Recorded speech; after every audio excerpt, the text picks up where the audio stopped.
आई बाप कैसन बराती अगले सखी सब पुरान धुरान फटल चिटल पहनले है। ए भैया की है रे देखो कितना बढ़िया माल है भैया। अरे बाप रे बाप ए ज्यादा बोलिएगा।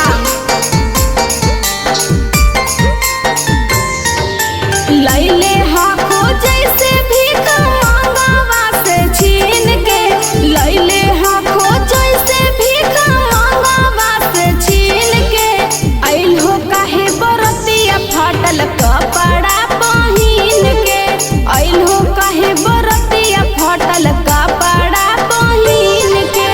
गजबे नजर हो भैया भैया के ससुरार के गजबे नजर हो भैया भैया के ससुरार के लागो हो नौचनिया साली तू तो बियर बार के लागो हो नौचनिया साली तू तो बियर बार के। काहो साली जी सही बोले ना। देखो ज्यादा मत बोलो। रिकॉर्डिंग बाय अवारा म्यूजिक नवादा।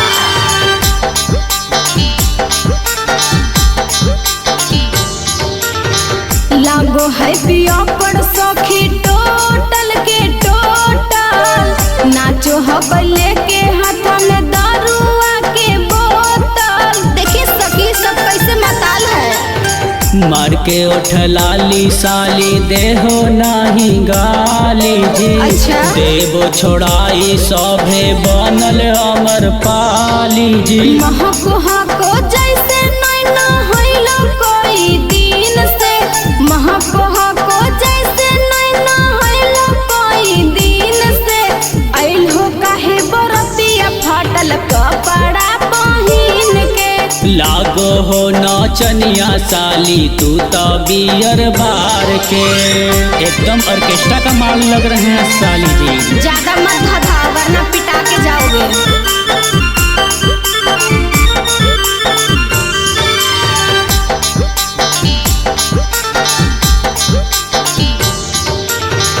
सभे बरतियन खातिर जा रहे हैं सूचना समझी जी तनिको खाना छोड़ेगा तो कर दूंगी ना सबंदी जी। कान खोल के सुन लो बाबू। चलो हा खुशहाली तू तो कमर लचका के बहिनी के साथे तोहरो ले जइबो फुसला के। लागो हो रोहित छोड़ दिल को तोहरा मजा मार के लागो हो नीरज छोड़ दिल को तोहरा मजा मार के। लागो हो नौचनिया साली तू तो बियर बार के आइल हो काहे बरतिया फाटल कपड़ा पहिन के एकदम भिख मंगे हो या लंगे हो।